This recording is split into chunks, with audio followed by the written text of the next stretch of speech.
आज हम लोग आज की क्लास में पढ़ेंगे प्लेटी-हेल्मिंथेस का क्लासिफिकेशन।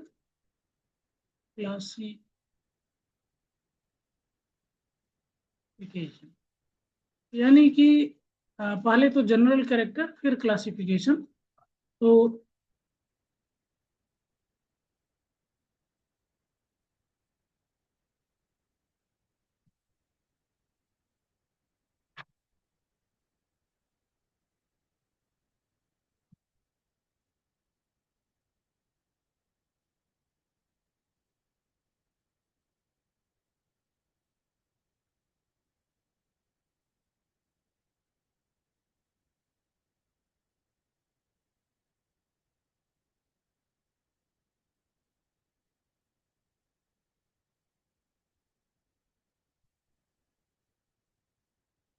प्लेटी-हेल्मिंथेस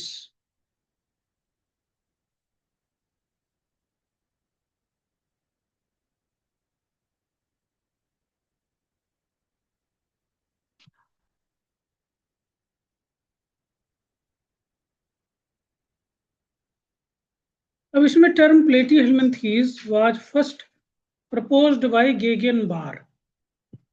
तो इस टर्म को सबसे पहले गेगन बार ने दिया था।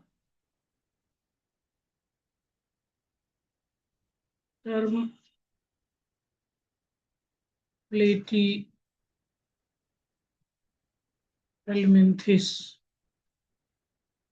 वाज फर्स्ट proposed by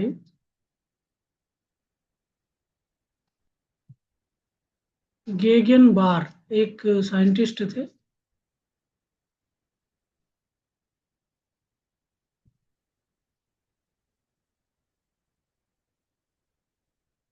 और ये समय था 1859 का, 1859 का। और प्लेट प्लेट माने चपटे, वर्म, चपटे क्रीम के लिए जो है इन्होंने प्लेटी-हेल्मिंथेस शब्द को प्रपोज किया था। अब इनकी जो कैरेक्टरिस्टिक फीचर है उसको देखते हैं क्या क्या है। तो जो इनके कैरेक्टर हैं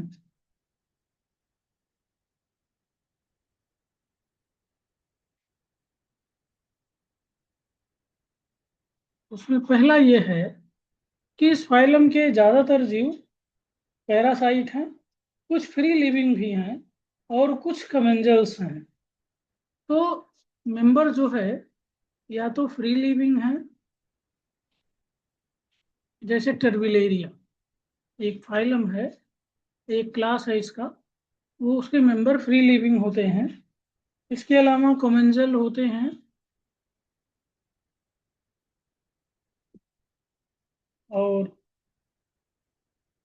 और पैरासिटिक। तो हम लोगों ने दो एनिमल पढ़ा है और दोनों इंडो पैरासाइट थे। तो ज़्यादातर जो एनिमल हैं वो पैरासिटिक फॉर्म है। दूसरा, जो बॉडी ऑर्गेनाइजेशन है वो टिश्यू ऑर्गन ग्रेड का है। टिश्यू यानी टिश्यू है और कुछ ऑर्गन भी है।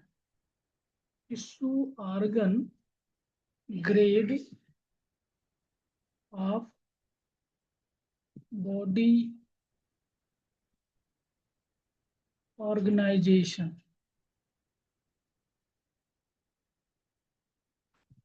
तो कुछ सिस्टम में ऑर्गन तक बन गए हैं और कुछ में अभी टिश्यू ही रह गए हैं। टिश्यू ऑर्गन ग्रेड इनका बॉडी ऑर्गेनाइजेशन है। और बॉडी वॉल जो है वो ट्रिप्लोब्लास्टिक होती है, यानी तीन स्तर से मिलके बनी है, triploblastic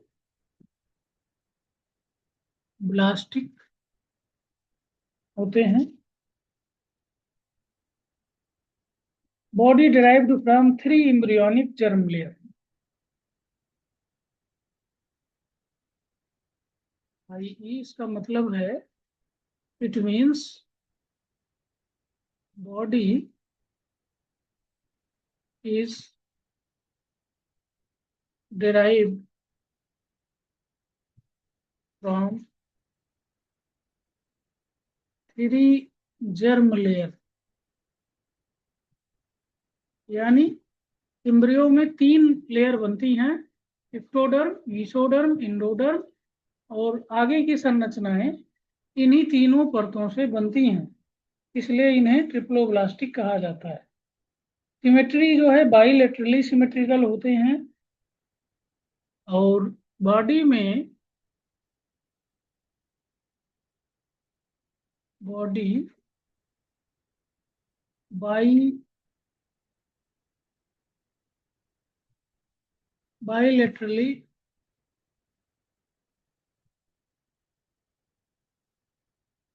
bilaterally symmetrical with definite polarity of anterior head and posterior tail.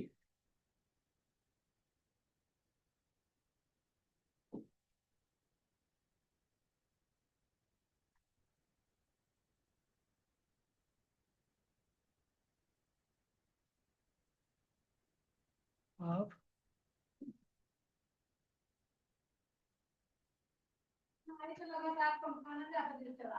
anterior head and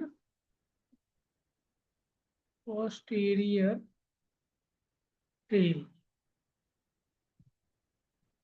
तो आगे की तरफ हेड होता है, पीछे की तरफ टेल होता है।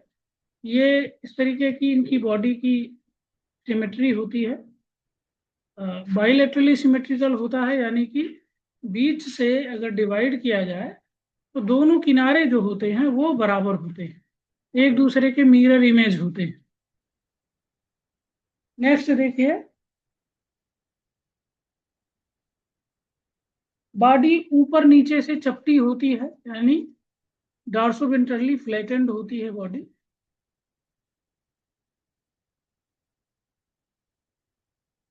Body is dorso, dorso means होता है ऊपरी सतह, और वेंट्रल मीन्स होता है निचली सतह।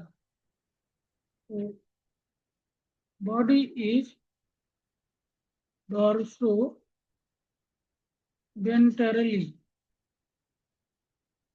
फ्लैटेंड, चपटी होती है, डॉर्सो वेंट्रली फ्लैटेंड होती है।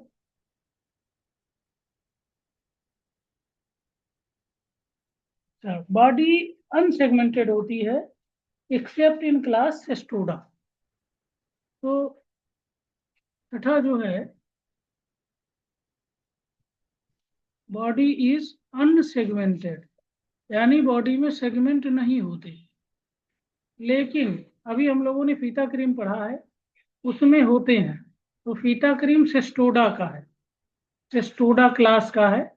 बॉडी इज अनसेगमेंटेड एक्सेप्ट,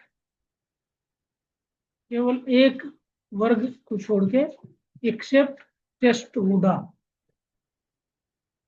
टेस्टोडा को के जो मेंबर हैं उनमें बॉडी सेगमेंटेड होती है।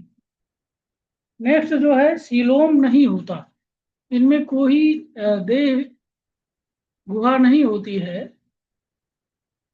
तो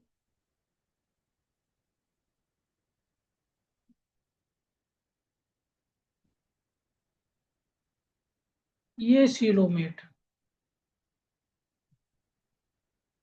यानी इनमें कोई सीलोम नहीं होता है।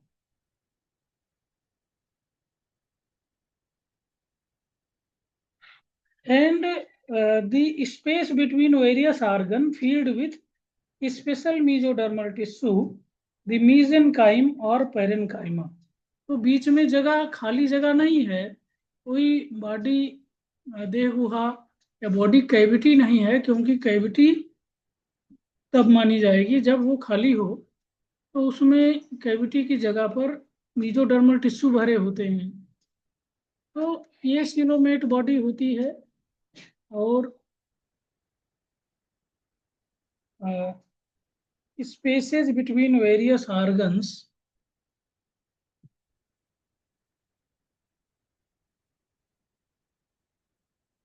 स्पेसेस बिटवीन वेरियस ऑर्गन्स, जो विभिन्न प्रकार के अंग हैं उनके बीच की जो जगह है, organ filled with special mesodermal tissue, field with special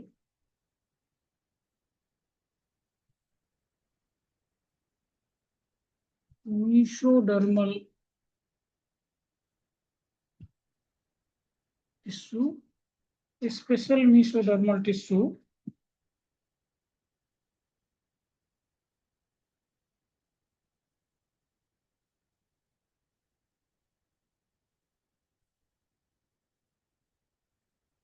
called mesenchyme or parenchyma, called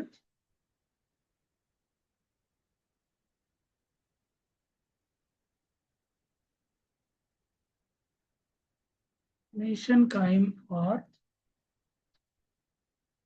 parenchyma।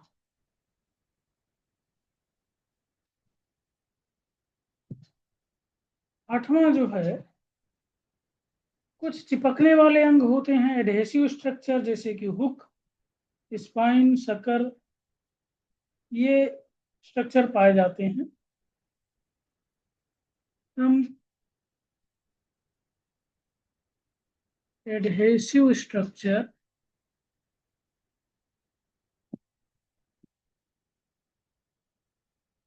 Like sucker, spine,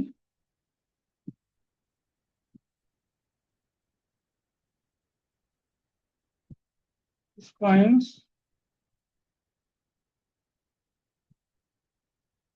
etc are present, are commonly, ऐसा नहीं कि सब में लेकिन ज्यादातर में कॉमनली प्रेजेंट, खासकर जो पैरासिटिक हैं उनमें होते हैं।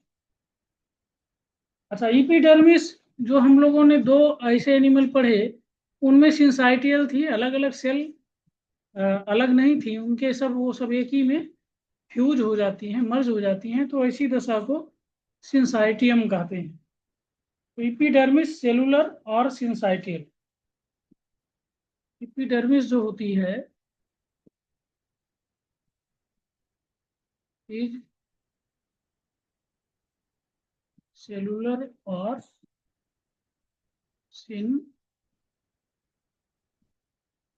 सिंसाइटियल। तो हम लोगों ने दो एनिमल पढ़े हैं, उनमें तो सिंसाइटियल ही थी, लेकिन बाकी सदस्यों में कहीं कहीं सेल, अस्पष्ट सेल होते हैं। नेक्स्ट जो है, मस्कुलर सिस्टम होते हैं, यानी कि लॉन्गिट्यूडनल सर्कुलर मसल्स होती हैं, कभी कभी ऑब्लिक मसल्स भी होती है। डाइजेस्टिव सिस्टम ब्रांच्ड होता है, इनकम्प्लीट होता है, विथआउट एनस होता है या बिल्कुल एब्सेंट होता है। तो डाइजेस्टिव सिस्टम को लेके कई स्थितियां हैं।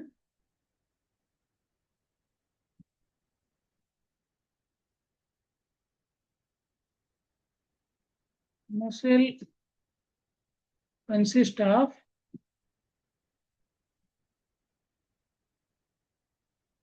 सर्कुलर,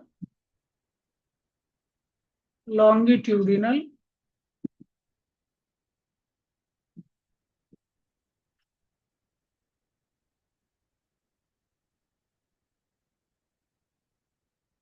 सर्कुलर, लॉन्गिट्यूडिनल और ऑब्लिक।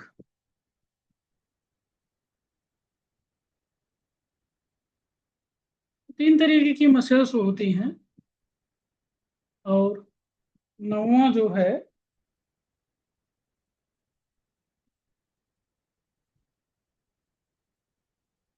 जो skeletal system, respiratory system, circulatory system, ये सारे सिस्टम नहीं होते हैं इनमें। तो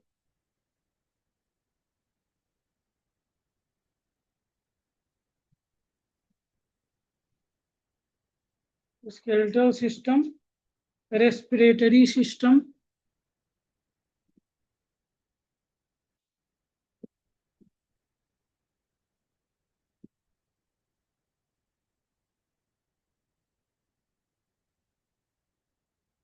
and circulatory system are absent. And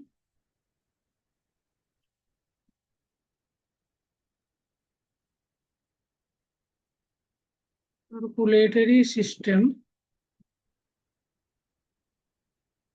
are absent.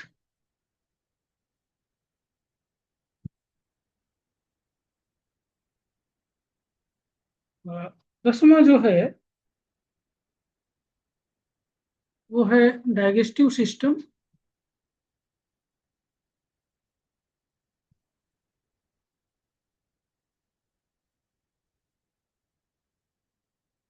Branched and incomplete.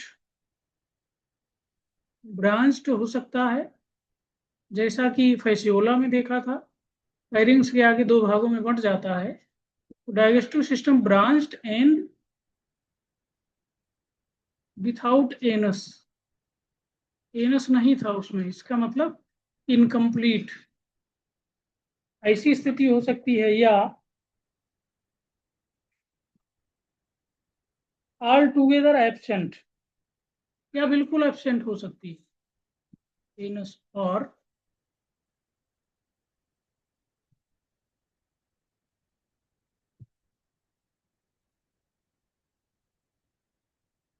या बिल्कुल ही जो है ये एब्सेंट हो सकती है।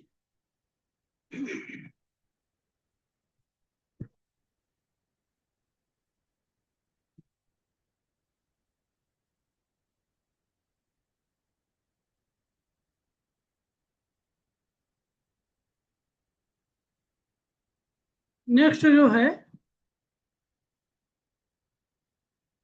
Excretory system. तो एक्सक्रीटरी सिस्टम में किनारे की तरफ नली आती थी लंबी लंबी, लेटरल कैनाल जिसको कहते थे। तो excretory system consist of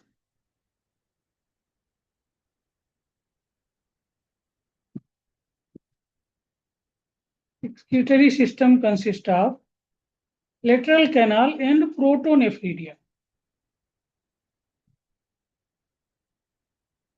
Lateral canal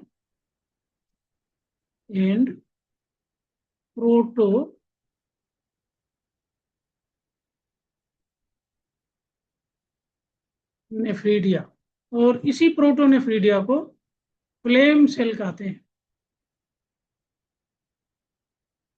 तो ये हो सकता है excretory system consist of lateral canal and protonephridia. Next देखिए, नर्वस सिस्टम जो है, अच्छा प्रोटोनेफ्रीडिया को फ्लेम फ्लेम सेल्स को ही प्रोटोनेफ्रीडिया कहते हैं, तो इसमें कंफ्यूज नहीं होना है।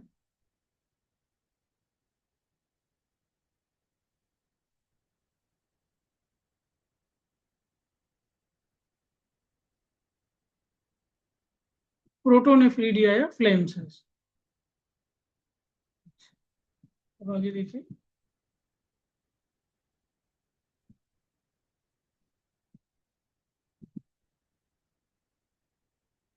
नर्वस सिस्टम जो है वो अभी बहुत ज्यादा डेवलप नहीं है लेकिन बन गया है। तो नर्वस सिस्टम इज प्रिमिटिव, यानी पुराने तरीके का है अभी, primitive.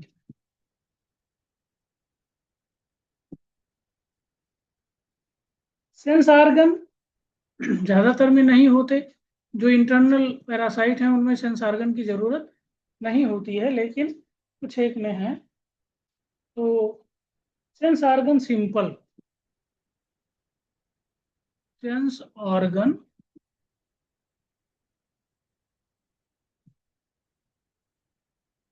Simple eye spot are photo receptor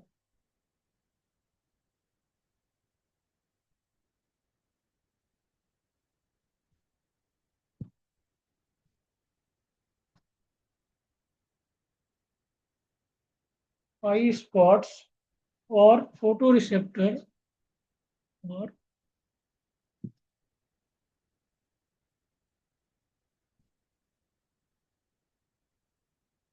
photo receptor in free living form, in free living forms.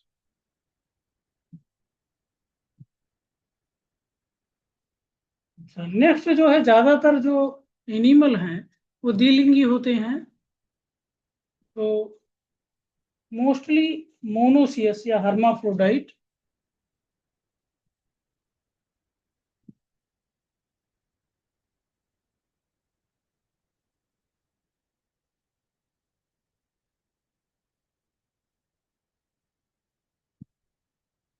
Mostly monoecious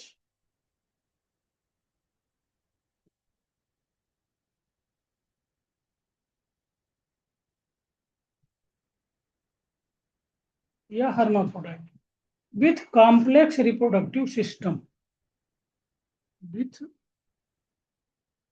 complex reproductive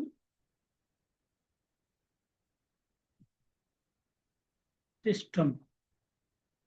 तो रिप्रोडक्टिव सिस्टम भी हम लोगों ने देख लिया है, कैसे इसमें जनन अंग डेवलप हुए, वे फर्टिलाइजेशन हुआ, और उसके बाद कितनी अलग अलग अवस्थाओं से गुजरते हुए पूरी लाइफ साइकिल कंप्लीट होती है। तो काफी जटिल जीवन चक्र होता है इनका। नेक्स्ट जो है,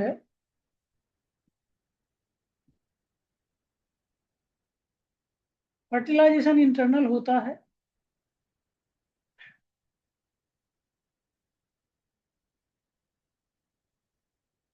फर्टिलाइजेशन इंटरनल, और ये सेल्फ हो सकता है या क्रॉस हो सकता है, ज्यादातर क्रॉस होता है, लेकिन ऐसे पैरासाइट जिन्हें दो मेंबर मिलना मुश्किल है उनमें सेल्फ भी हो जाता है। अच्छा, डेवलपमेंट डायरेक्ट और इनडायरेक्ट हो सकता है, यूजुअली इनडायरेक्ट इन इंडो पैरासाइट,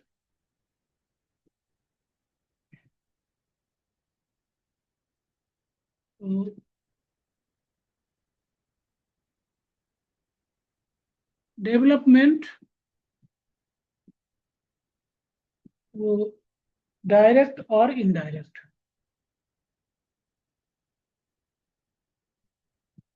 इनडायरेक्ट का मतलब है कि अंडे से सीधे एनिमल नहीं निकलता, बल्कि बीच की अवस्थाएं लार्वा बनती हैं और लार्वा बदल के फिर मूल एनिमल बनता है, तो इनडायरेक्ट। और ज़्यादातर जो इंडो पैरासाइट हैं उनमें इनडायरेक्ट ही होता है, इनके लाइफ में बहुत सारे लार्वल स्टेज पाए जाते हैं। अब इनका क्लासिफिकेशन देखते हैं।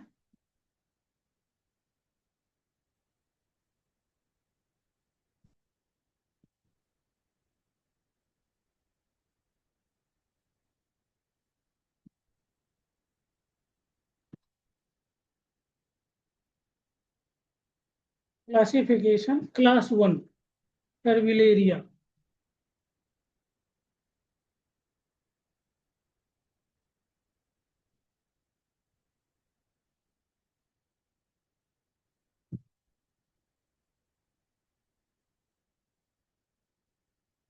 टर्बिलेरिया,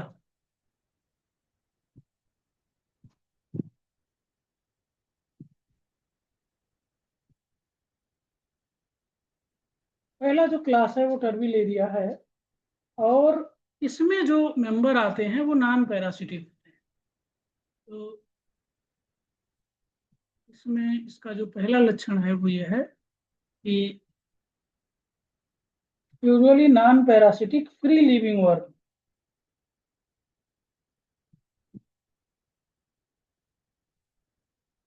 नॉन पैरासिटिक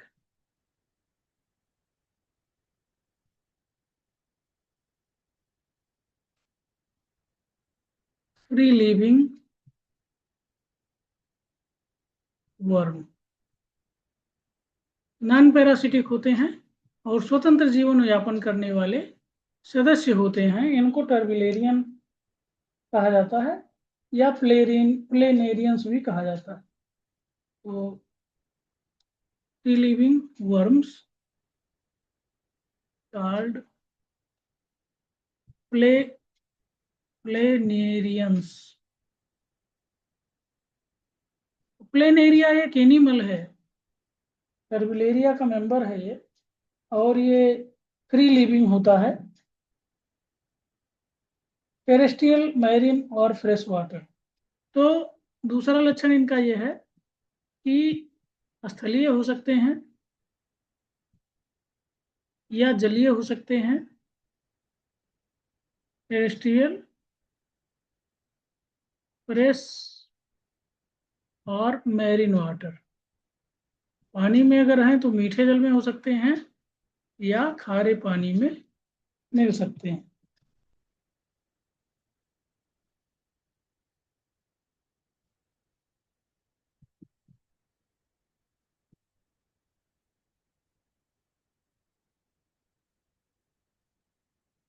इनमें जो है सकर्स नहीं होते, और जो रिसेप्टर ऑर्गन है वो इनमें प्रेजेंट होते हैं, क्योंकि ये किसी जीव के अंदर नहीं है। तो तीसरा जो इनका लक्षण है, थर्ड, वो ये है कि सकर्स एब्सेंट, मूसक अंग नहीं होते,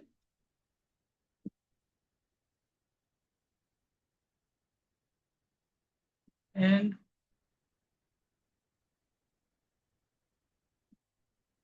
रिसेप्टर ऑर्गन्स प्रेजेंट होते हैं।